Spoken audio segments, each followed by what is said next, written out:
যত শীঘ্র সম্ভব রেশমি কারখানা চালু করা এবং স্থানীয়দের চাকরি দেওয়ার দাবিতে কারখানার গেটের সামনে বিক্ষোভ করেছে হিজলগড়ার স্থানীয় মানুষরা।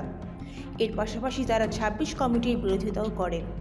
হিজলগড়া এলাকায় স্থানীয় জনগণের প্রতিনিধিত্ব করার জন্য মাত্র ২৬ জনের একটি কমিটি গঠন করা হয়েছে, কিন্তু তাদের দাবি যে মাত্র ২৬ জনের কমিটিতে চলবে না, অন্ততপক্ষে ১০০ জনের একটি কমিটি গঠন করতে হবে।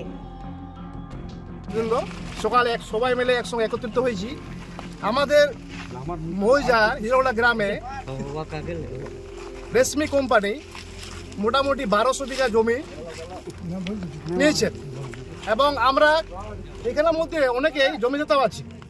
আমি নিজেও জমিদাতা এবং ইনিও জমিদাতা বা ইনিও জমিদাতা এবং গ্রামবাসী বৃন্দ বেকার বৃন্দ আছে। আমরা চাই শিল্প হোক, জামুরিয়া একটা শিল্প জায়গা, আশেপাশে প্রচুর ফ্যাক্টরি আছে, সে শিল্পের পক্ষে আমরা তখন ২ লক্ষ টাকা জমি ধরে আমরা জমি দিয়েছি, ৮০,০০০ টাকা বিক্রিতেও দিয়েছি ২০১১ সালে।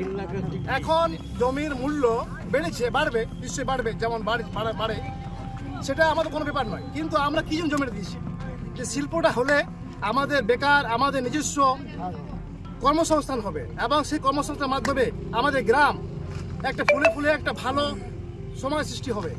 এবং আমরা চাই যে কোম্পানিটা খুব দ্রুত হোক। কোম্পানি সবসময় কি করছে, জমি নিয়ে এখনো পড়ে আছে, জমিটা আর ইচ্ছাকৃত ক্লিয়ার করছে না। সে সদিচ্ছা নেই ওদের। জমিটা হলে শিল্পটা হবে, আর শিল্প হলে আমাদের গ্রাম উন্নয়ন হবে। কিন্তু আমরা দেখছি ১২ বছর ধরে ডিলে করে যাচ্ছে কোম্পানি কর্তৃপক্ষ, কোনো কিছু না। কিন্তু আমরা এখন সমাবেত হয়েছি যে শিল্পটা হোক এবং গ্রামবাসী সবাই একত্রিত হয়ে যাতে কোম্পানিটা আমরা সহযোগিতা করতে পারি। গ্রামের লোক কাজ চাইছে, গ্রামের লোককে আমরা কাজ দেবো বলে কাজ আমাদের শুরু করার একটা প্রাথমিক ধাপ। আমরা এখন কিছু লোক নিয়ে আমরা শুরু করব, তারপর এই লোক যেমন দরকার হবে বাড়তে থাকবে এবং প্রজেক্ট হলেই গ্রামের লোকেরই উন্নতি হবে, তাতে গ্রামের লোকেরই ইনভলভমেন্ট থাকবে। ওদের সামনে কথা হচ্ছে সেটা তো লিখিতের চেয়ে বেশি হলো। হিজলগড়া থেকে নিজস্ব প্রতিনিধির রিপোর্ট, NM নিউজ।